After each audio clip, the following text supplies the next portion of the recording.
Hello bankers. तो कैसे हैं आप लोग? I hope you are doing well. तो अगर आप सीआईबी एग्ज़ाम की प्रिपरेशन कर रहे हो और आपका इलेक्टिव सब्जेक्ट रूरल बैंकिंग है, तो आज का सेशन आपके लिए काफ़ी ज़्यादा इंपॉर्टेंट रहने वाला है, क्योंकि इस सेशन के अंदर हम रूरल बैंकिंग के एक इंपॉर्टेंट टॉपिक रूरल हाउसिंग और एजुकेशन लोन्स के बारे में पढ़ने वाले हैं। तो इस सेशन को आपको शुरू से लेकर एंड तक ज़रूर देखना है और अपने फ्रेंड्स एंड कलीग साथ के ज़रूर शेयर करना है, ताकि वो भी इस सेशन का बेनिफिट ले सके।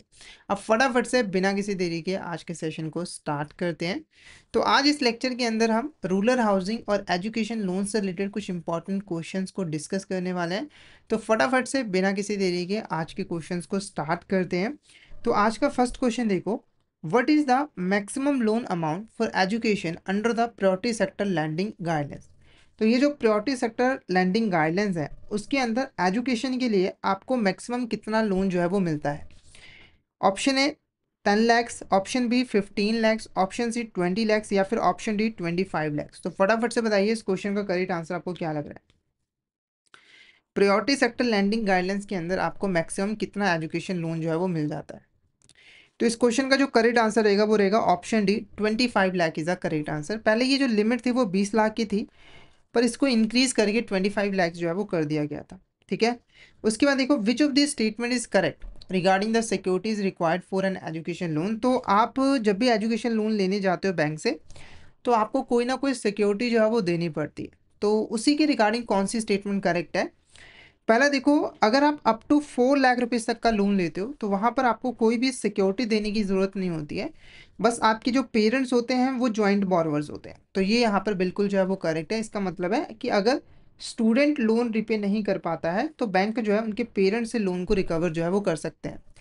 उसके बाद अगर यहाँ पर लोन जो है वो 4 लाख से ज़्यादा का है और अप टू 7.5 लाख तक का है, तो वहाँ पर जो पेरेंट्स होते हैं वो को बोरोवर होते हैं। साथ के साथ एक कोलैटरल सिक्योरिटी भी ली जाती है थर्ड पार्टी गारंटी के फॉर्म में। तो ये भी यहाँ पर बिल्कुल करेक्ट है। उसके बाद अगर जो लोन की अमाउंट है वो 7.5 लाख से ज़्यादा हो जाती है, तो उस केस में जो पेरेंट्स है वो जॉइंट बोरोवर होंगे। एक टेंजिबल कोलैटरल सिक्योरिटी जो है वो ली जाएगी। साथ के साथ स्टूडेंट की जो फ्यूचर इनकम है उसके ऊपर बैंक असाइनमेंट का चार्ज जो है वो क्रिएट करेगा। तो ये सारे स्टेटमेंट्स बिल्कुल करेक्ट है। तो इस क्वेश्चन का जो करेक्ट आंसर रहेगा वो रहेगा option D, all of the above is the correct answer. ठीक है। नेक्स्ट क्वेश्चन की बात करते हैं। The moratorium period for education loan refers to specified period during which the borrower, typically a student or their parent, is not required to make any repayments of principal amount or the interest on the loan.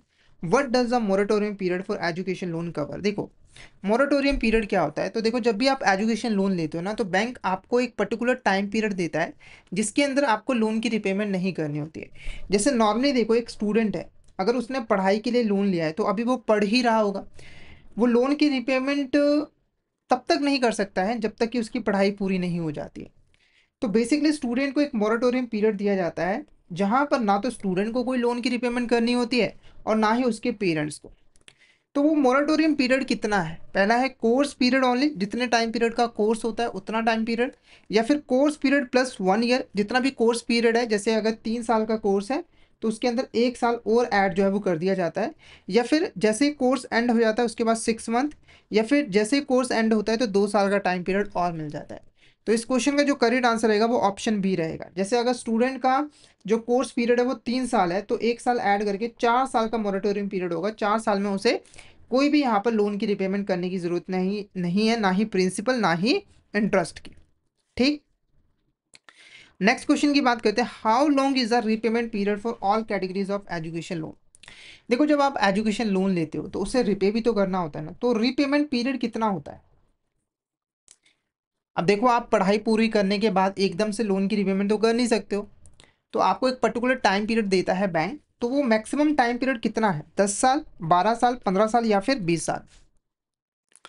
देखो, loan to loan repayment period differ करता है, पर जो maximum repayment period है वो है 15 years. कोई भी एजुकेशन लोन हो उसकी जो रीपेमेंट है वो 15 साल के अंदर में करनी ही पड़ेगी। तो ऑप्शन सी आपका करेक्ट आंसर रहेगा। उसके बाद देखो, who is required to have a life insurance policy as per the guidelines of education loan. देखो, जब आप एजुकेशन लोन लेने के लिए जाते हो ना, तो वहाँ पर एक इंपॉर्टेंट गाइडलाइन है कि जो स्टूडेंट है, यानी कि जो पढ़ना चाहता है, जो अपने पढ़ाई के लिए लोन ले रहा है, उसे ना अपने लाइफ की इंश्योरेंस करवानी पड़ती है, ताकि भगवान ना करे अगर स्टूडेंट की डेथ हो जाती है तो जो बैंक है वो इस लाइफ इंश्योरेंस पॉलिसी से क्लेम लेकर अपने लोन को जो है वो रिकवर कर पाए।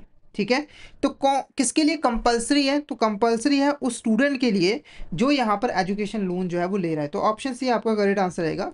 उसके बाद देखो, what percentage of margin is required for education loan above the 4 lakh for studies abroad. सबसे पहले ये मार्जिन का मतलब समझिए, ये मार्जिन क्या होता है। देखो, आप किसी पर्पस के लिए बैंक के पास लोन लेने के लिए जाते हो, जैसे मान के चलिए एक स्टूडेंट है, वो पढ़ना चाहता है, तो वो बैंक के पास गया और बोला कि मुझे 10 लाख रुपए का लोन चाहिए क्योंकि मेरी पढ़ाई का खर्चा 10 लाख रुपए। ठीक है, अब देखो बैंक ना कभी भी आपको 10 लाख रुपए पूरे नहीं देगा। क्यों? क्योंकि बैंक चाहता है कि कुछ पैसा स्टूडेंट खुद भी लगाए ताकि उसका भी इंटरेस्ट हो। जैसे अगर सारा पैसा बैंक का लगा होगा तो हो सकता है कि स्टूडेंट जो है वो पढ़ाई छोड़कर बीच में कहीं भाग जाए, संन्यास ले ले, कुछ भी ले ले, तो बैंक का तो लॉस हो जाएगा ना। पर अगर इसका कुछ ना कुछ पैसा लगा होगा तो ये सीरियस होकर पढ़ाई जो है वो कर पाएगा। तो ये मार्जिन कितना है? देखो, अगर लोन अप टू 4 लाख का है, मतलब कि 4 लाख से कम का है, तो वहां तो कोई भी मार्जिन नहीं है, 4 लाख रुपए आपको पूरे मिल जाएंगे। पर उससे ज्यादा है तो अगर आप इंडिया में पढ़ाई कर रहे हो तो मार्जिन 5% का है, पर इंडिया से बाहर अगर पढ़ाई कर रहे हो तो मार्जिन जो है वो 15% का है। तो इस क्वेश्चन का जो करेक्ट आंसर वो ऑप्शन बी रहेगा, क्योंकि पूछा गया था कि अगर 4 लाख से ज़्यादा का लोन लिया गया है और हम अब्रोड में पढ़ना चाहते हैं तो जो मार्जिन होगा 15% होगा। यानी कि अगर मान के चले एग्जाम्पल के लिए आपने 10 लाख रुपए का यहाँ पर लोन लिया है तो 1,50,000 रुपये आपको खुद से कॉन्ट्रीब्यूट जो है वो करने पड़ेंगे। ठीक, नेक्स्ट बात करते हैं, student enrolled in a course unable to complete it with in the schedule time frame, what is the maximum time extension allowed the course completion. देखो, नॉर्मली आप किसी कोर्स को ज्वाइन करते हो तो उसका एक स्पेसिफाइड टाइम पीरियड होता है। जैसे कि नॉर्मली इंडिया के अंदर जो ग्रेजुएशन कोर्सेज होते हैं वो 3 साल के होते हैं। ठीक है, तो मान के चलिए कि किसी ने एनरोल कर लिया, दाखिला ले लिया, पर 1 साल के बाद ही उसने पढ़ाई छोड़ दी, यानी कि 1 साल का गैप पा लिया, तो अब उसका जो कोर्स है वो 3 साल में तो कंप्लीट हो गई नहीं। या फिर एक नेगेटिव चीज ये देख लो कि मान लो बच्चा फेल ही हो गया, तब भी वो कंप्लीट नहीं कर पाएगा। तो क्या वहां पर जो मोरेटोरियम पीरियड होगा वो सेम रहेगा, यानी कि 3 साल प्लस 1 ईयर 4 साल? तो देखो, मेरा आंसर है नहीं, क्योंकि देखो अगर कोई बच्चा फेल हो गया है तो उसे थोड़ा ज़्यादा टाइम पीरियड लगेगा कोर्स को कंप्लीट करने के लिए। ठीक है, तो नॉर्मली जो टाइम पीरियड दिया जाता है वो 2 साल का होता है मैक्सिमम। वैसे तो 6-6 महीने का टाइम पीरियड दिया जाता है मैक्सिमम, पर अगर हम उसका टोटल निकालें, जैसे मान के चलिए कि एक स्टूडेंट है, पहले साल वो थोड़ा सा 6 महीने का गैप कर लिया, फिर तीसरे साल गैप कर लिया, तो ऐसे करके उसको 6-6 महीने का एक्सटेंशन पीरियड मिल जाएगा। पर जो मैक्सिमम एक्सटेंशन पीरियड होता है वो 2 साल का होता है। क्या होता है? मैक्सिमम 2 साल रुपए का। ठीक है, उसके बाद देखो, how much interest concession may be provided by bank if the interest is service during the study period and subsequent moratorium period prior to the commencement of repayment. देखो, नॉर्मली मैंने आपको बताया कि मोरेटोरियम पीरियड के अंदर student को कोई भी लोन की रिपेमेंट नहीं करनी होती है। ठीक है, पर अगर कोई स्टूडेंट है वो मोरेटोरियम पीरियड के अंदर रिपेमेंट करता है लोन की, या फिर उसका कोई पेरेंट जो है वो लोन की रिपेमेंट करता है, तो एज अ रिवॉर्ड उसे ना इंटरेस्ट कंसेशन मिल जाता है, यानी कि इंटरेस्ट में थोड़ा सा डिस्काउंट मिल जाता है। जैसे अगर 10% का इंटरेस्ट है तो 1% इंटरेस्ट कम कर दिया जाता है और अब स्टूडेंट को सिर्फ 9% का इंटरेस्ट जो है वो पे करना पड़ता है। तो इस क्वेश्चन का जो करेक्ट आंसर रहेगा वो ऑप्शन ए रहेगा कि 1% का मैक्सिमम इंटरेस्ट कंसेशन जो है वो स्टूडेंट को मिल जाता है। तो ऑप्शन ए आपका करेक्ट आंसर रहेगा। ठीक है, तो ये कुछ इंपॉर्टेंट क्वेश्चंस थे जो कि रिलेटेड थे एजुकेशन लोन्स के साथ।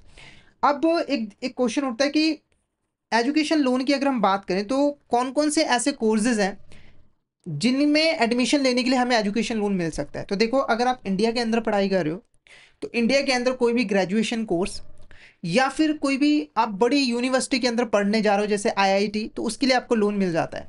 कोई प्रैक्टिकल कोर्स आप करना चाहते हो जैसे कि पायलट वगैरह हो गया तो भी आपको मिल जाता है, चार्टर्ड अकाउंटेंट हो गया तो भी आपको मिल जाता है। सेम केस आपका अब्रोड में भी जो है वो रहता है। ठीक है, एजुकेशन लोन देते वक्त बहुत सारी चीज़ों को कंसीडर किया जाता है, जैसे कि जिस जिस यूनिवर्सिटी में आप पढ़ने जा रहे हो उसकी रेपुटेशन क्या है, और जिस कोर्स को आप पढ़ने जा रहे हो उससे क्या आपको फ्यूचर में जॉब जो मिलेगी या फिर नहीं मिलेगी, वो सारी चीज़ें कंसीडर की जाती है। ठीक है, नेक्स्ट अब हम एक केस स्टडी डिस्कस करेंगे जो कि यहाँ पर रूरल हाउसिंग के साथ रिलेटेड है। केस स्टडी है इंदिरा आवास योजना के ऊपर। तो इंदिरा आवास योजना को 1985 और 86 में लॉन्च किया गया था, और तब ये rural landless employment guarantee program का ही एक सब पार्ट था। हालांकि इस स्कीम को 1996 के अंदर एक इंडिपेंडेंट स्कीम जो है वो बना दिया गया था। इंदिरा आवास योजना का जो मेन एम था वो यही था कि रूरल एरियाज के अंदर जो यहाँ पर बिलो पॉवर्टी लाइन है ना, उनको पक्का मकान जो है वो दिया जा सके, यानी कि उनको हेल्प की जा सके ताकि वो अपना घर जो है वो बना सके। ठीक है, तो फर्स्ट क्वेश्चन हमारा देखो क्या है, what is the primary objective of Indira Awas Yojana. तो ये जो इंदिरा आवास योजना है इसका प्राइमरी ऑब्जेक्टिव क्या है। ऑप्शन ए कह रहा है it provides financial assistance for the construction of houses for individuals and families living below the poverty line in rural areas. तो ये यहाँ पर बिल्कुल करेक्ट है।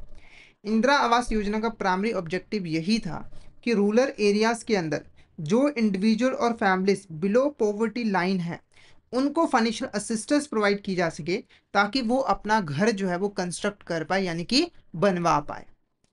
नेक्स्ट ऑप्शन देखो, it provides financial assistance for building commercial properties for individuals and families living below poverty line in rural areas. तो ये गलत है। देखो, कमर्शियल प्रॉपर्टीज को बिल्ड करने के लिए फाइनेंशियल असिस्टेंस प्रोवाइड करना ये ऑब्जेक्टिव नहीं था। उसके बाद it provides financial assistance for the construction of houses for individuals and families living in the urban areas. तो ये भी गलत है, रूरल एरियाज के ऊपर फोकस था। तो इस क्वेश्चन का जो करेक्ट आंसर रहेगा वो ऑप्शन ए रहेगा। ऑप्शन ए आपका करेक्ट आंसर जो है वो रहेगा। नेक्स्ट क्वेश्चन की बात करते हैं। Initially the focus was on scheduled caste and scheduled tribes freed bonded labours and later extended to. ये जो स्कीम थी इंदिरा आवास योजना, इसका जो मेन फोकस था पहले वो SC ST कास्ट के ऊपर था और जो फ्री बॉन्डेड लेबर्स थे उनके ऊपर था। बाद में जाकर इसको जो है नॉन SC ST फैमिलीज पे भी एक्सटेंड कर दिया गया था, यानी कि बाद में जाकर अगर कोई फैमिली है वो रूरल एरियाज के अंदर रहती है और वो अगर बिलो पॉवर्टी लाइन है, तो अगर वो नॉन SC ST फैमिली भी है तब भी उस स्कीम के अंदर फाइनेंशियल असिस्टेंस जो है वो प्रोवाइड की जाने लगी थी। ठीक है, तो ये कुछ इंपॉर्टेंट क्वेश्चंस थे रिगार्डिंग द इंदिरा आवास योजना। तो देखो, ये जो स्कीम है हालांकि अभी प्रेजेंट में एग्जिस्ट नहीं करती है, पर इसके बारे में आपको पता होना चाहिए क्योंकि है तो इंपॉर्टेंट स्कीम है। अब नेक्स्ट हमारी जो केस स्टडी है वो बेसिकली प्रधानमंत्री आवास योजना ग्रामीण से रिलेटेड है। ये जो प्रधानमंत्री आवास योजना ग्रामीण था ये बेसिकली इंदिरा आवास योजना का ही अपग्रेडेड वर्जन था। इसको 1 अप्रैल 2016 के अंदर जो है वो इनिशिएट किया गया था और इसका फोकस था कि यहाँ पर जो रूरल एरियाज हैं वहाँ पर हाउसिंग स्कीम्स के ज़रिए जो गैप है हाउसिंग के अंदर उसको एड्रेस किया जा सके, लोगों को पक्का मकान जो है वो प्रोवाइड किया जा सके। इस स्कीम का जो मेन ऑब्जेक्टिव था वो यही था कि रूरल एरियाज के अंदर जितने भी यहाँ पर लोग रहते हैं, ठीक है, उनको जो होमलेस हैं और कच्चे मकान में रहते हैं उनको फाइनेंशियल असिस्टेंस प्रोवाइड की जाए ताकि वो अपना पक्का मकान जो है वो बना सके। ठीक है, अब इस स्कीम से रिलेटेड कुछ इंपॉर्टेंट क्वेश्चंस हैं जिसको हम एक एक करके डिस्कस करते हैं। फर्स्ट क्वेश्चन देखो, what is the minimum size requirement for house constructed under प्रधानमंत्री आवास योजना ग्रामीण। तो अगर आपको कोई फाइनेंशियल असिस्टेंस मिलती है प्रधानमंत्री आवास योजना ग्रामीण के अंदर, तो आपको कितने मिनिमम साइज का घर जो है वो बनवाना पड़ेगा। 15 सिक्योर मीटर, 20 सिक्योर मीटर या फिर 25 सिक्योर मीटर, या फिर यहाँ पर मिनिमम साइज की कोई रिक्वायरमेंट ही नहीं है। तो फटाफट से इस क्वेश्चन का आंसर बताइए। इस क्वेश्चन का करेक्ट आंसर आपको क्या लग रहा है, क्या होगा इस क्वेश्चन का करेक्ट आंसर। तो इस क्वेश्चन का जो करेक्ट आंसर रहेगा वो रहेगा आपका option C, 25 square metre is the correct answer. 25 square metre आपका करेक्ट आंसर रहेगा। उसके बाद देखो, how is the cost of Pradhan Mantri Awas Yojana Gramin unit shared between the central and state government in plain areas. तो देखो, जो प्रधानमंत्री आवास योजना ग्रामीण है इसके अंदर बेसिकली फाइनेंशियल असिस्टेंस जो है वो प्रोवाइड की जाती है आपके जो रूरल एरियाज में लोग रहते हैं उनको, ताकि वो अपना पक्का मकान जो है वो बना सके। अब ये जो फाइनेंशियल असिस्टेंस है वो कितनी है, तो प्लेन एरियाज के अंदर 1,20,000 रुपये तक मिल जाते हैं एक घर बनाने के लिए। उसके बाद हिली स्टेट्स के अंदर 1,30,000 रुपये तक मिल जाते हैं। अब क्वेश्चन उठता है कि ये जो 1,20,000 रुपये है वो कौन सी गवर्नमेंट देती है। तो देखो, इसकी कॉस्ट को सेंट्रल और स्टेट गवर्नमेंट आपस में शेयर करती हैं। ठीक है, तो प्लेन एरियाज के अंदर ये जो शेयरिंग की जाती है वो 60-40 बेसिस पे की जाती है, यानी कि 60% जो है वो सेंट्रल गवर्नमेंट देती है, 40% जो है वो स्टेट गवर्नमेंट देती है। जैसे एग्जांपल ले, बिहार की एग्जांपल ले लीजिए।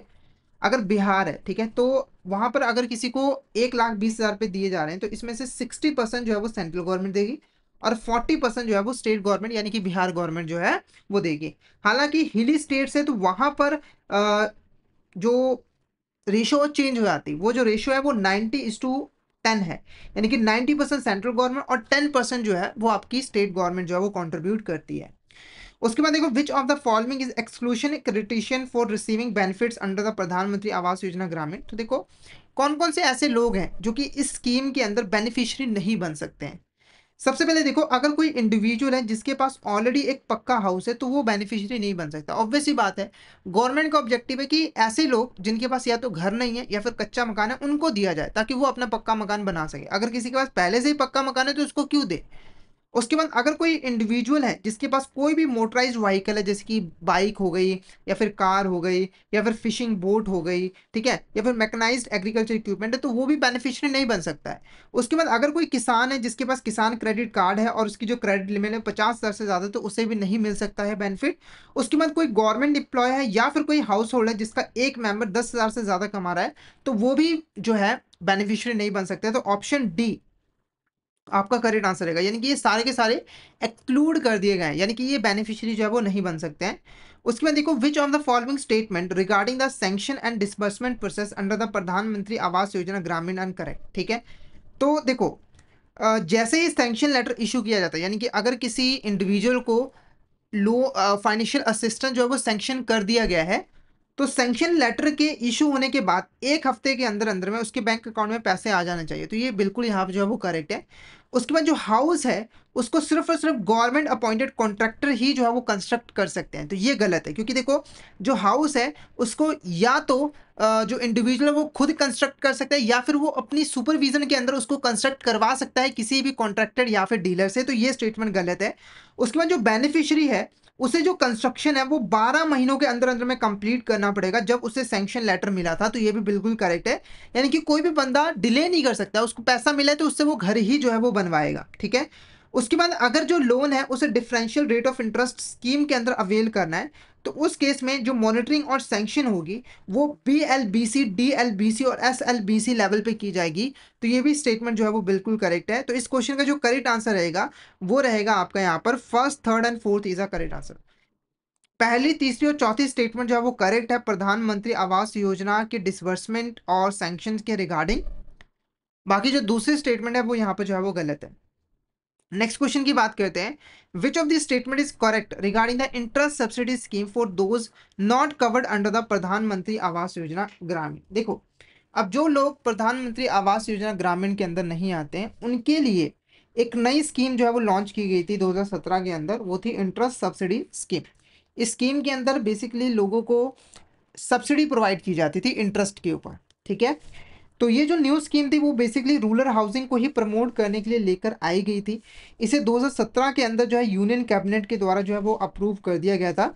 और इस स्कीम के अंदर जो गवर्नमेंट है वो 3% का सब्सिडी जो है वो प्रोवाइड करती है बेनिफिशियरी को। जैसे अगर एक बेनिफिशियरी है, जैसे ए पर्सन है, वो एक पक्का मकान बनाना चाहता है, ठीक है, तो वो लोन लेने के लिए गया, उसको 10% का इंटरेस्ट पे करना पड़ रहा है। तो इसमें से ना 3% का जो इंटरेस्ट है वो गवर्नमेंट पे कर देगी और इसको सिर्फ 7% का ही इंटरेस्ट जो है वो पे करना पड़ेगा।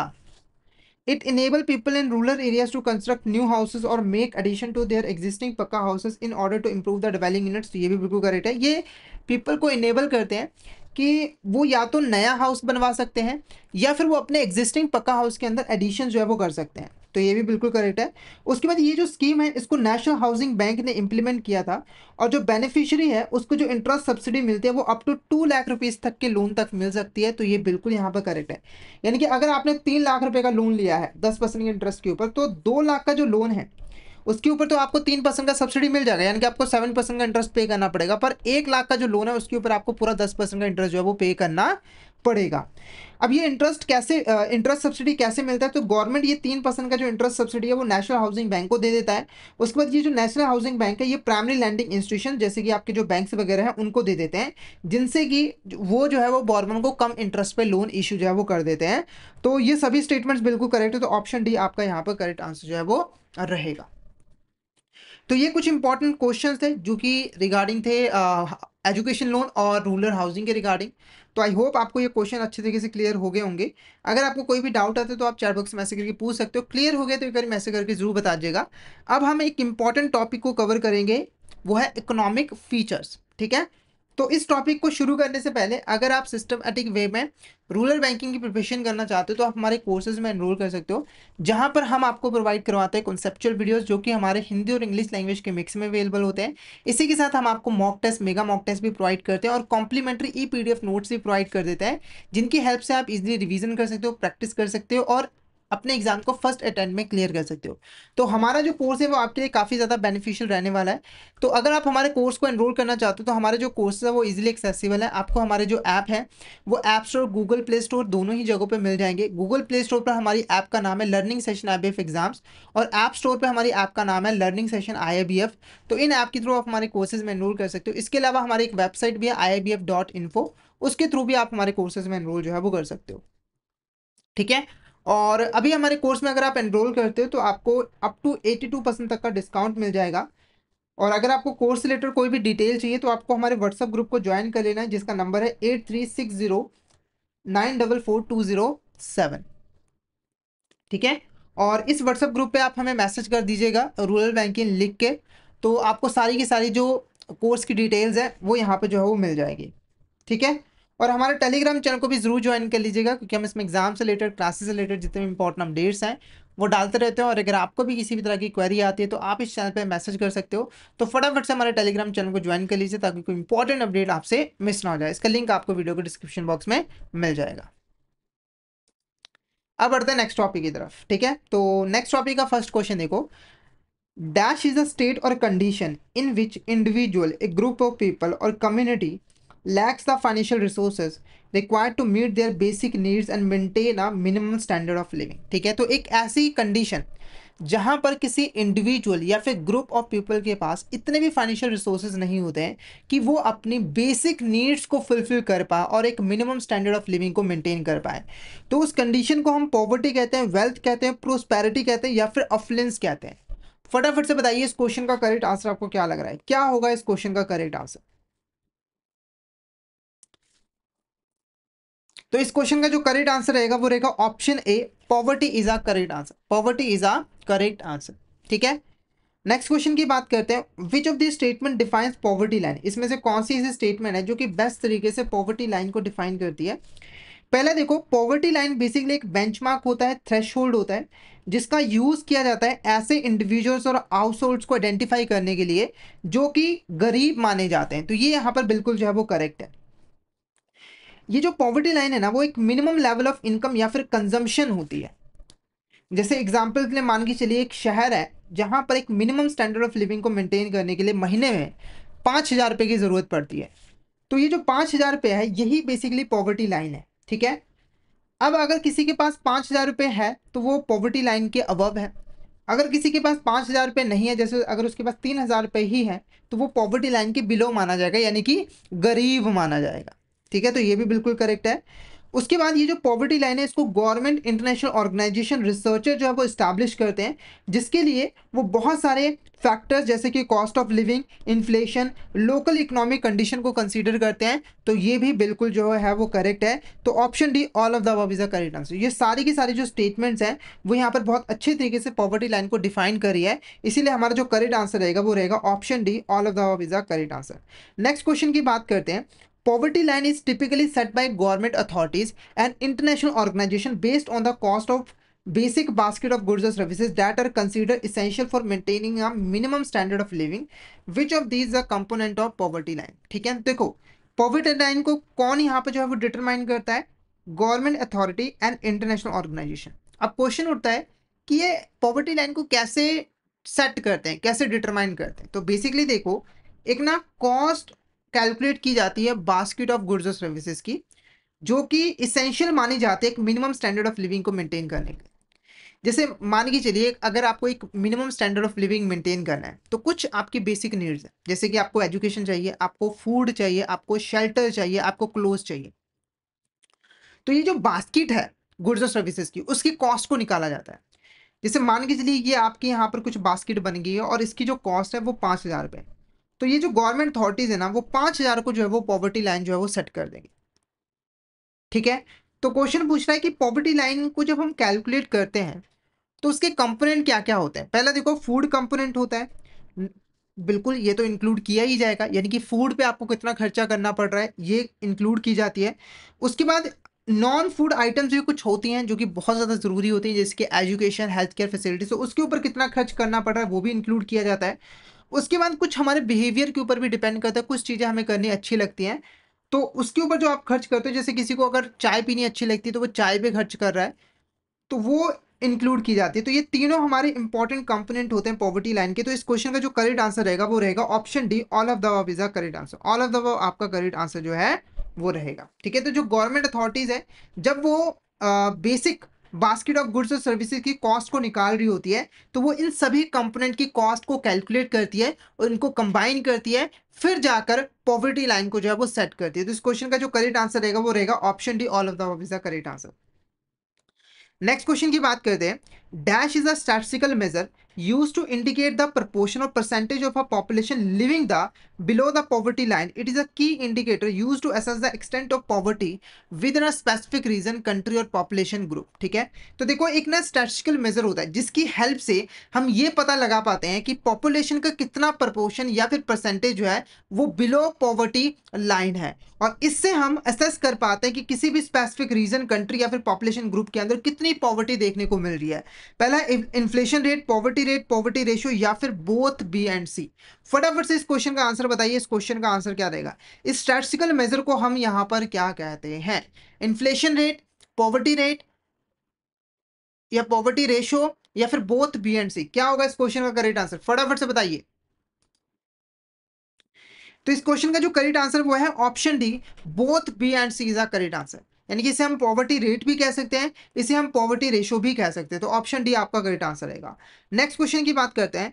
Which of the following is the cause of rural poverty. तो रूरल पॉवर्टी के मेन कॉजेस क्या है, किसकी वजह से रूरल एरियाज के अंदर गरीबी पाई जाती है। पहला है एग्रीकल्चर डिपेंडेंस, तो ये एक इंपॉर्टेंट कॉज है। तो देखो रूरल एरियाज के अंदर ज़्यादातर जो लोग होते हैं वो खेती के ऊपर डिपेंडेंट होते हैं क्योंकि उनको खेती करनी ही आती है। अब एग्रीकल्चर के ऊपर ज़्यादा डिपेंडेंस बढ़ जाती है तो लोगों की जो इनकम होती है वो कम हो जाती है, क्योंकि देखो एग्रीकल्चर रिसोर्सेज तो लिमिटेड ही हैं। जैसे अगर एक खेत है उससे एक साल के अंदर 1 लाख की इनकम ही जनरेट हो पाती है। तो अगर इस खेत के ऊपर 10 लोग काम करेंगे तो उनको 10-10 हज़ार रुपये मिलेंगे। अगर वही 20 लोग काम करेंगे तो उनको कितना मिलेगा, 5-5 हज़ार रुपये मिलेगा, और ज़्यादा होगा तो और ज़्यादा इनकम कम हो जाएगी। इसके अलावा ये ना काफ़ी वॉलेटाइल होता है, मतलब कि कई बार फसल खराब हो जाती है, फसल खराब हो जाती है तो इनकम ज़ीरो हो जाती है। तो इसकी वजह से रूरल पॉवर्टी देखने को मिलती है। उसके बाद ना limited access of education, rural areas के अंदर ज़्यादा अच्छे स्कूल कॉलेजेस नहीं होते हैं जिससे लोगों को अच्छी एजुकेशन जो है वो नहीं मिल पाती है। और जब एजुकेशन अच्छी नहीं मिल पाती है तो उनके अंदर वो स्किल्स नहीं आ पाते कि वो कोई जॉब जो है वो कर पाए, और मजबूरी बस उन्हें एग्रीकल्चर ही करना पड़ता है या फिर मजदूरी ही करनी पड़ती है। उसके बाद हेल्थ केयर फैसिलिटी भी इनएडुकेट है जिसकी वजह से उनको हेल्थ पे काफ़ी ज़्यादा जो है वो खर्च करना पड़ता है। और लैक ऑफ इंफ्रास्ट्रक्चर ये भी एक इंपॉर्टेंट रीज़न है, क्योंकि अगर इंफ्रास्ट्रक्चर सही नहीं होता है तो उससे ना हमारा जो रूरल एरिया है वो देश के बाकी हिस्सों के साथ कनेक्ट नहीं कर पाता और पीछे रह जाता है। तो ये सारे के सारे आपके कॉजेस होते हैं रूरल पॉवर्टी के। तो आपका जो करेक्ट आंसर रहेगा वो रहेगा option D is the correct answer. ठीक है, ये सारे के सारे कॉजेज है रूरल पॉवर्टी के। नेक्स्ट बात करते हैं, which solution can help to reduce rural poverty. अगर हम रूरल पॉवर्टी को रिड्यूस करना चाहते हैं तो हम कौन कौन से एक्शंस ले सकते हैं। तो सबसे पहला जो एक्शन लेना चाहिए वो हमें एग्रीकल्चर प्रैक्टिसेस को इंप्रूव करना है, क्योंकि ज़्यादातर जो लोग हैं वो खेती कर रहे हैं। तो हमें एग्रीकल्चर प्रैक्टिसेस को इंप्रूव करना है। कैसे इंप्रूव करेंगे, तो मॉडर्न फार्मिंग टेक्निक का एक्सेस हमें प्रोवाइड करना है, साथ के साथ सस्टेनेबल एग्रीकल्चर को प्रमोट करना है जिससे कि रूरल प्रोडक्टिविटी इंक्रीज होगी, साथ के साथ जो पॉवर्टी है वो भी यहाँ पर रिड्यूस हो जाएगी। तो ये एक इंपॉर्टेंट एक्शन आप ले सकते हो। उसके बाद ना आपको एजुकेशन अपॉर्चुनिटीज़ को एक्सपैंड करना है, वोकेशनल ट्रेनिंग प्रोग्राम जो है वो रूरल एरियाज़ के अंदर कंडक्ट करने हैं ताकि इंडिविजुअल्स के अंदर वो स्किल्स पैदा की जा सके जिससे वो बेटर जॉब अपॉर्चुनिटीज़ को ग्रैब कर पाएँ। उसके बाद रूरल इंफ्रास्ट्रक्चर जैसे कि रोड, इलेक्ट्रिसिटी, वाटर सप्लाई के अंदर भी इन्वेस्टमेंट करनी है ताकि वो देश के बाकी हिस्सों के साथ जो है वो कनेक्ट कर पाए, आसानी से वो आसानी से जो मार्केट्स है वहाँ तक अपने प्रोड्यूस वगैरह को जो है वो लेकर जा सके। तो ये सारे एक्शंस आप ले सकते हो अगर आप रूरल पॉवर्टी को रिड्यूस जो है वो करना चाहते हो। तो option D all of the आपका करेक्ट आंसर रहेगा। ठीक है, उसके बाद देखो, minimum consumption expenditure approach defines the poverty line based on minimum level of expenditure required to meet basic needs, maintain a certain standard of living, and escape the poverty. It includes both food and non-food expenditure. The threshold for poverty is determined by, देखो क्या है ना, जब हम ये calculate कर रहे होते हैं कि कोई बंदा पॉवर्टी लाइन के नीचे है या फिर उससे अबव है, यानी कि कोई बंदा गरीब है या फिर अमीर है, तो वहाँ पर ना हम एक मिनिमम कंजम्पशन एक्सपेंडिचर अप्रोच का यूज़ करते हैं। इसके अंदर हम basically minimum level of expenditure के बेसिस पे डिसाइड करते हैं कि कोई बंदा पॉवर्टी लाइन के नीचे है या फिर ऊपर है। देखो, आपको एक minimum standard of living maintain करने के लिए कुछ ना कुछ खर्च जो है वो करना पड़ता है। तो वो जो मिनिमम खर्च आप करते हो, मिनिमम एक्सपेंडिचर जो है वो करते हो, उसके बेसिस पे पॉवर्टी लाइन को डिटरमाइन जो है वो किया जाता है। अगर कोई बंदा वो मिनिमम एक्सपेंडिचर कर पा रहा है तो वो पॉवर्टी लाइन के अबव है। अगर वो बंदा मिनिमम एक्सपेंडिचर को नहीं कर पा रहा है तो वो पॉवर्टी लाइन के नीचे होगा। ठीक है, तो इस अप्रोच के अंदर ये जो पॉवर्टी है उसकी जो थ्रेश होल्ड है, यानी कि जो पॉवर्टी लाइन है, उसको हम कैसे डिटरमाइन करते हैं। तो हम बेसिकली जो इनकम है पूरे हाउस होल्ड्स की, उसको कंपेयर करते हैं वेरियस हाउस होल्ड्स की इनकम के साथ। ठीक है, या फिर हम एवरेज इनकम निकालते हैं कंट्री के अंदर ऑल हाउस होल्ड्स की, फिर उससे पॉवर्टी लाइन को डिटरमाइन करते हैं। या फिर हम जो स्पेसिफिक बास्केट है गुड्स और सर्विसेज की, जो कि ज़रूरी है एक बेसिक स्टैंडर्ड ऑफ लिविंग को मेंटेन करने के लिए, उसकी कॉस्ट को एस्टिमेट करते हैं, फिर उससे पॉवर्टी लाइन को डिटरमाइन करते हैं। तो ऑप्शन सी आपका करेक्ट आंसर रहेगा। जैसे अगर आपको एक रोटी कपड़ा मकान चाहिए तो उसकी हम कॉस्ट निकालेंगे, मान के चलिए 50,000, 5,000 रुपये है। ठीक है, तो एक महीने के अंदर आपको 5,000 रुपये मिनिमम एक्सपेंडिचर करना पड़ेगा अगर आप minimum standard of living maintain करके रखना चाहते हो। तो ये जो 5,000 रुपये का वो आपका पॉवर्टी लाइन जो है वो कहलाएगा। उसके बाद analysing the employment rate in urban areas, तो ये यहाँ पर गलत है, तो ऑप्शन सी आपका करेक्ट आंसर जो है वो रहेगा। Option C is a correct answer. Next question की बात करते हैं। Deprivation refers to lack or absence of basic necessities and essential services that are crucial for maintaining a decent standard of living. Which of the statement is correct regarding the deprivation based approach of poverty measurement? देखो, ये एक नई approach है जिससे हम poverty को major कर सकते हैं। डेप्रिवेशन का मतलब होता है जब आपको बेसिक नेसेसिटीज की जो चीजें हैं वो नहीं मिल पाती है। जैसे अगर किसी को एजुकेशन फैसिलिटीज नहीं मिल पा रही तो हम कहेंगे डेप्रिवेशन है उसको। अगर किसी को हेल्थ केयर फैसिलिटीज नहीं मिल पा रही है तो हम कहेंगे डेप्रिवेशन है उसको। ठीक है, तो अब डेप्रिवेशन अप्रोच के अंदर ना हम कैलकुलेट करते हैं कि कोई बंदा कितना डेप्रिवेशन फेस कर रहा है, यानी कि वो उनको कितनी चीजें जो है वो नहीं मिल पा रही है। ठीक है, तो नॉर्मली क्या होता है ना कि हम देखते हैं कि कितनी इसेंशियल चीजें हैं और लोग उसको एक्सेस कर पा रहे हैं या फिर नहीं कर पा रहे हैं। और अगर वो नेसेसिटी सर्विसेज और चीज़ों को एक्सेस नहीं कर पा रहा है, इसका मतलब कि वो गरीब है। तो पहले देखो, this approach focus on measuring poverty by assessing the extent of deprivation in various aspect of life. बिल्कुल करेक्ट है कि हमारी लाइफ के अंदर कितना डेप्रिवेशन है, कितनी इसेंशियल चीज़ों को हम एक्सेस नहीं कर पा रहे हैं, उसको असेस किया जाता है। ठीक है, डेप्रिवेशन के अंदर बहुत सारी चीज़ों का लैक और एब्सेंस है, जैसे कि health, education, living condition, access to clean water और सैनिटेशन एंड मोर। अगर कोई इंडिविजुअल या फिर हाउस होल्ड है, वो यहाँ पर एक से ज़्यादा डेप्रिवेशन को एक्सपीरियंस करा है, जैसे कि उसे क्लीन वाटर नहीं मिल रहा है, या फिर क्लीन वाटर और सैनिटेशन नहीं मिल रहा है, या फिर एजुकेशन, हेल्थ और क्लीन वाटर नहीं मिल रहा है, तो हम कहेंगे कि वो जो बंदा है वो गरीब है, पॉवर्टी लाइन के नीचे है। तो option D all of the above आपका करेक्ट आंसर रहेगा। Option D all of the above is the correct answer. तो ये सारी चीज़ें करेक्ट है, सारी स्टेटमेंट बिल्कुल करेक्ट है regarding the deprivation based approach for poverty measurement. Next question की बात करते हैं। What is the minimum food consumption approach focused on? जो मिनिमम फूड कंजम्पशन अप्रोच है वो किसके ऊपर फोकस करती है? तो देखो, हर बंदे को ना मिनिमम फूड चाहिए होता है। हर फैमिली, हर हाउस होल्ड, हर इंडिविजुअल को एक मिनिमम फूड की ज़रूरत होती है। ठीक है, मिनिमम कैलोरी इनटेक की ज़रूरत पड़ती है हेल्दी रहने के लिए। तो अगर कोई बंदा इस मिनिमम फूड को अचीव कर पा रहा है, जैसे अगर मान लो जो फूड है उसकी जो कॉस्ट है वो 5,000 रुपये, यानी कि अगर कोई बंदा हेल्दी रहना चाहता है, minimum standard of living maintain करना चाहता है, तो फूड के ऊपर कम से कम उसे 5,000 रुपये जो है वो खर्च करना पड़ेगा एक महीने के अंदर। तो अगर कोई इस फूड को मैनेज कर पा रहा है, यानी कि वो फूड को खरीद पा रहा है, 5,000 रुपये है उसके पास फूड को खरीदने के लिए, तो हम मानेंगे कि वो पॉवर्टी लाइन से अबव है, अदरवाइज वो पॉवर्टी लाइन से नीचे है। तो ये जो मिनिमम फूड कंजम्पशन अप्रोच है ये किसके ऊपर फोकस करता है? तो ये ना एजुकेशन के ऊपर जो मिनिमम एक्सपेंडिचर किया जा रहा है उसको मेजर करता है, या फिर ये ना पॉवर्टी लाइन सेट करता है मिनिमम कैलोरी इनटेक के बेसिस के ऊपर। यानी कि अगर कोई पर्सन जो है बेसिक न्यूट्रिशंस के लिए मिनिमम कैलोरी इनटेक जो चाहिए होता है, अगर वो उसे ले रहा है, यानी कि उसे मिनिमम कैलोरीज मिल रही हैं, यानी कि मिनिमम फूड मिल रहा है, तो हम मानेंगे कि वो पॉवर्टी लाइन से अबव है, अदरवाइज वो पॉवर्टी लाइन से नीचे जो है वो माना जाएगा। यानी कि इसके अंदर हमारा मेन फोकस फूड के ऊपर है कि कोई बंदे को फूड मिल पा रहा है या फिर नहीं पा रहा है, और ये कि इसकी लिमिटेशन भी है, क्योंकि देखो minimum standard of living maintain करने के लिए सिर्फ खाना नहीं चाहिए होता है, इसके अलावा हमें और बहुत सारी चीज़ें चाहिए होती है, हेल्थ सर्विसेज देखी जाती हैं, एजुकेशन, पर इसके अंदर सिर्फ फूड पे जो है फोकस किया गया है, ताकि और इसीलिए ये अप्रोच इतनी अच्छी जो है वो नहीं मानी जाती है। तो ऑप्शन बी आपका यहाँ पर करेक्ट आंसर जो है वो रहेगा, option B is the correct answer.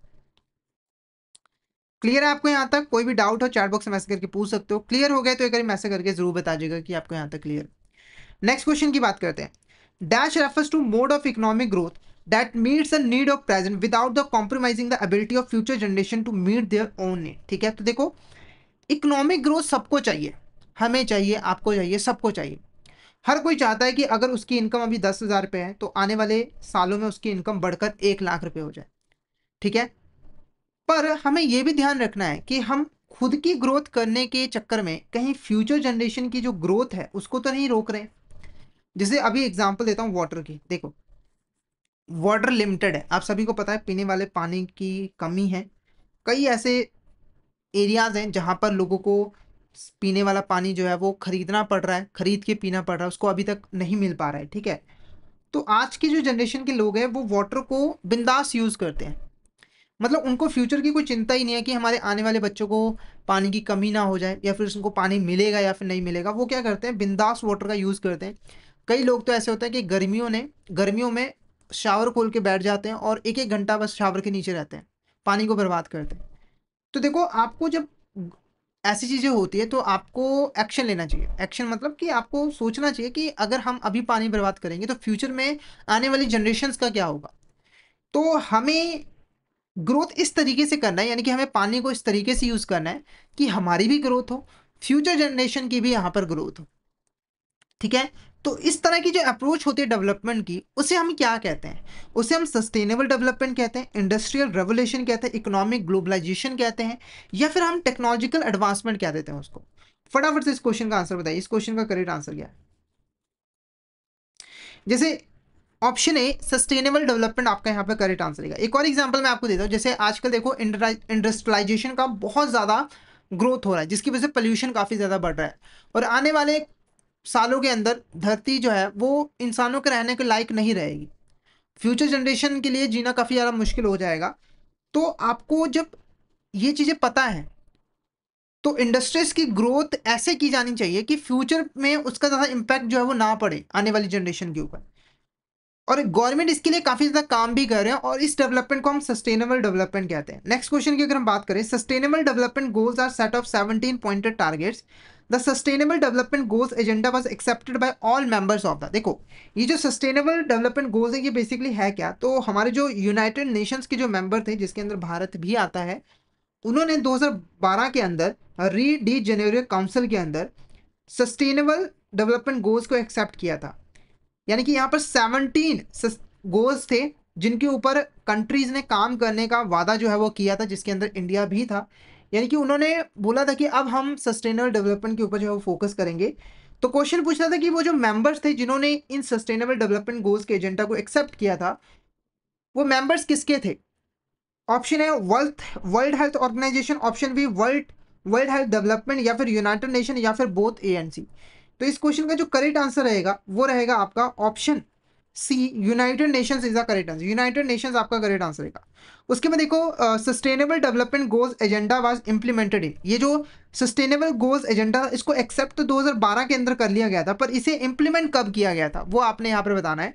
2010 के अंदर, 2012 के अंदर, 2015 के अंदर, या फिर 2018 के अंदर। तो फटाफट से बताइए कि जो सस्टेनेबल डेवलपमेंट गोल्स एजेंडा है इसे कब इंप्लीमेंट किया गया था? 2010 में, 2012 में, 2015 में, या फिर 2018 में?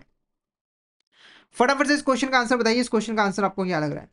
तो इस क्वेश्चन का जो करेक्ट आंसर रहेगा वो रहेगा 2015 इज द करेक्ट आंसर। 2015 के अंदर जो है इसे इंप्लीमेंट किया गया था।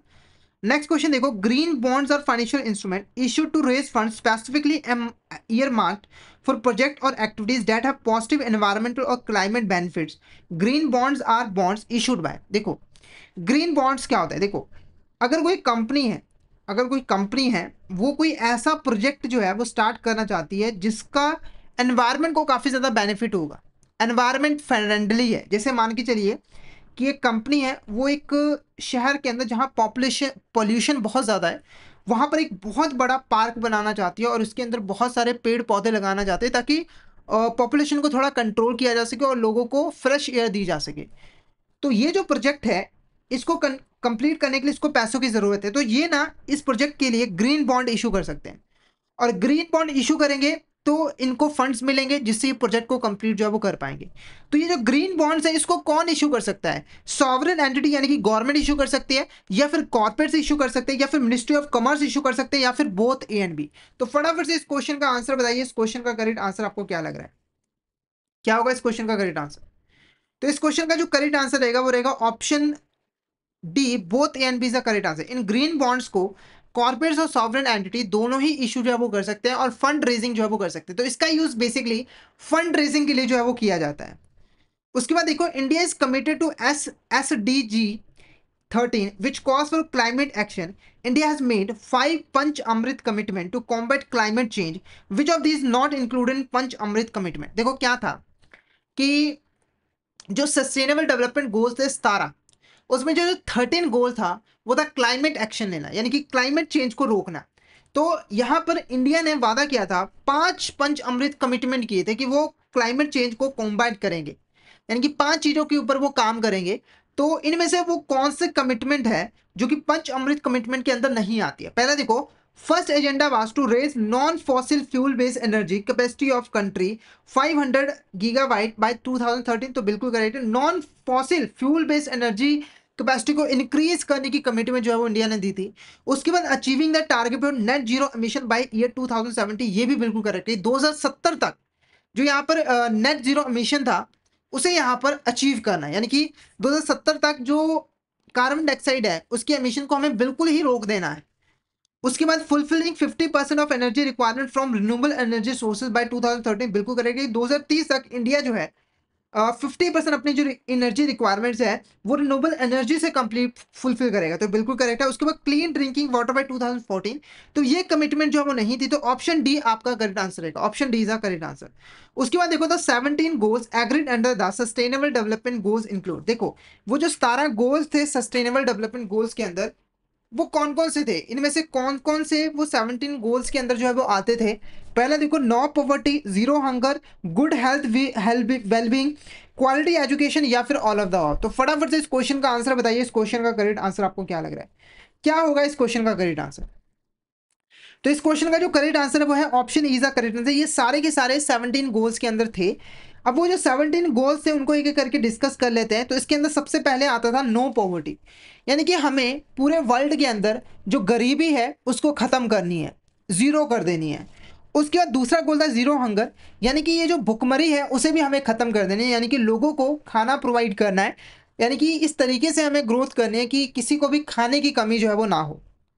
उसके बाद जो इन इक्वालिटी है उसे हमें रिड्यूस करना है। यहाँ पे जो इन इक्वालिटी की बात हो रही है वह है जो फाइनेंशियल इन इक्वालिटी है, यानी कि कोई बहुत ज़्यादा अमीर है कोई बहुत ज़्यादा गरीब है, उसको हमें यहाँ पर कम करना है। उसके बाद सस्टेनेबल सिटीज़ और कम्युनिटीज़ हमें जो है वो बनानी है तहाँ जहाँ पर लोग आसानी से रह पाएँ। उसके बाद जो कंजम्पशन है प्रोडक्शन है उसे हमें रिस्पॉन्सिबल जो है वो बनाना है। क्लाइमेट एक्शन लेना है ताकि क्लाइमेट चेंज को रोका जा सके। क्वालिटी एजुकेशन प्रोवाइड करनी है ताकि स्किलफुल लोग जो है वो डेवलप किए जा सके। जेंडर इक्वालिटी को प्रमोट करना है, मेल और फीमेल को इक्वल राइट जो है वो प्रोवाइड करने हैं। क्लीन वाटर और सैनिटेशन की फैसिलिटी जो है वो प्रोवाइड करनी है। अफोर्डेबल एंड क्लीन एनर्जी जो है वो प्रोवाइड करनी है और डिसेंट वर्क और इकोनॉमिक ग्रोथ जो है वो प्रोवाइड करनी है, ठीक है। उसके बाद जो वाटर के बिलो जो लाइफ है, यानी कि जो मछलियां वगैरह है या फिर जो समुद्री जल जीव हैं उनको भी हमें प्रोटेक्ट जो है वो करना है। और जो लैंड की जो लाइफ है उसे भी हमें प्रोटेक्ट करना है, यानी कि जो भी हमारी जो लैंड इरोजन होता है उसे हमें यहाँ पर जो है वो रोकना है। पीस जस्टिस स्ट्रॉन्ग इंस्टीट्यूशंस को डेवलप करना है और यहाँ पर पार्टनरशिप के साथ जो है वो गोल को अचीव करना है, ठीक है। साथ के साथ good health wellbeing industry innovation and infrastructure के ऊपर भी हमें फोकस जो है वो करना है। तो ये आपके यहाँ पर 17 जो है वो गोल्स थे। तो यहाँ पर हमने रूरल बैंकिंग के अंदर दो इंपॉर्टेंट टॉपिक्स को कवर किया, एक था रूरल हाउसिंग और एजुकेशन लोन्स और एक था इकोनॉमिक फीचर्स। तो आई होप आपको यहाँ तक क्वेश्चन जो है वो क्लियर हो गए होंगे। अगर आपको यहाँ तक किसी भी तरह का डाउट आता है तो आप चैट बॉक्स में मैसेज करके पूछ सकते हो, और क्लियर हो गया तो एक मैसेज करके ज़रूर बता दीजिएगा कि आपको यहाँ तक क्लियर जो है वो हो गया है। और मैं आपको बता दूँ कि ये बेसिकली हमारी CIB elective subject rural banking की जो है वो क्लास थी, ठीक है। रूरल बैंकिंग की एक ऑलरेडी हमारी जो है वो क्लास हो चुकी है, जिसके अंदर हमने रूरल बैंकिंग की एक important topic priority sector lending के बारे में पढ़ा था। तो उसको भी जाकर ज़रूर जो है वो देख लेना। इसके अलावा अगर आपका इलेक्टिव सब्जेक्ट रूरल बैंकिंग के अलावा सेंट्रल बैंकिंग या फिर एचआरएम है, तो उसकी क्लासेस भी मैंने कंडक्ट की हैं। वो हमारे यूट्यूब चैनल के ऊपर आपको फ्री ऑफ कॉस्ट मिल जाएंगे। हमारे यूट्यूब चैनल पे जाइएगा, वीडियो सेक्शन के अंदर आपको वीडियो जो है वो मिल जाएंगी, लेटेस्ट वीडियोज़ हैं। ठीक है। और इसी की तरीके से आगे भी हम आपके लिए इलेक्टिव सब्जेक्ट की जो क्लासेस हैं वो लेकर आते रहेंगे। तो आपको रेगुलर बेसिस पे इन क्लासेस को जो है वो ज्वाइन करना है, अगर आप इलेक्टिव सब्जेक्ट की प्रिपरेशन अच्छी तरीके से करना चाहते हो और फर्स्ट अटेम्प्ट में अपने एग्जाम को क्लियर करना चाहते हो तो। ठीक है। तो आज का सेशन जो है वो हम यहाँ पर ओवर करते हैं। सेशन को ओवर करने से पहले मैं आपको बता दूं कि हमारे पास रूरल बैंकिंग का फुल कोर्स अवेलेबल है, जहां पर आपको रूरल बैंक का सारा सिलेबस कॉन्सेप्चुअल वीडियोस की फॉर्म में मिल जाता है। प्रैक्टिस के लिए mock test, mega mock test मिल जाते हैं, कॉम्प्लीमेंट्री ई पीडीएफ नोट्स मिल जाते हैं और लाइव क्लासेस रिकॉर्डेड फॉर्म में भी मिल जाते हैं। तो हमारा कोर्स आपके लिए बेस्ट कोर्स है। अगर आप अभी हमारे कोर्स में एनरोल करते हो तो आपको 82% तक का ऑफ मिल जाएगा, जिसके लिए आपको हमारे व्हाट्सएप ग्रुप में आपको मैसेज करना होगा और वहाँ पर आपको डिस्काउंट से रिलेटेड सारी डिटेल जो है वो मिल जाएंगी, कूपन कोड्स वगैरह भी जो है वो मिल जाएंगी। बस आपको हमारे व्हाट्सएप ग्रुप को ज्वाइन करना है और वहाँ पर मैसेज करना है रूरल बैंकिंग कोर्स डिटेल्स, आपको उसी वक्त सारी कोर्स डिटेल जो है वो मिल जाएगी। ठीक है। इसके अलावा अगर आप किसी और इलेक्टिव सब्जेक्ट की प्रिपरेशन कर रहे हो, चाहे एचआरएम हो, चाहे आपका सेंट्रल बैंकिंग हो, चाहे आईटी एंड डीबी हो, चाहे आपका रिस्क मैनेजमेंट हो, तो उसकी भी कोर्सेज आपको मिल जाएंगे हमारे ऐप्स के ऊपर और हमारी वेबसाइट के ऊपर। तो वहाँ पर जाकर आप हमारे कोर्सेज को एनरोल जो है वो कर सकते हो। ठीक है। तो आज का सेशन हम यहीं पे ओवर करते हैं। तो अगर आपको आज का सेशन अच्छा लगा हो तो सेशन को लाइक कर देना, हमारे चैनल को सब्सक्राइब कर देना और शेयर जरूर कर देना अपने फ्रेंड्स के साथ, कलीग्स के साथ, ताकि वो भी इस सेशन का बेनिफिट जो है वो ले सकें। ठीक है। तो आज के लिए इतना ही, मिलते हैं नेक्स्ट क्लास में। Thank you so much everyone.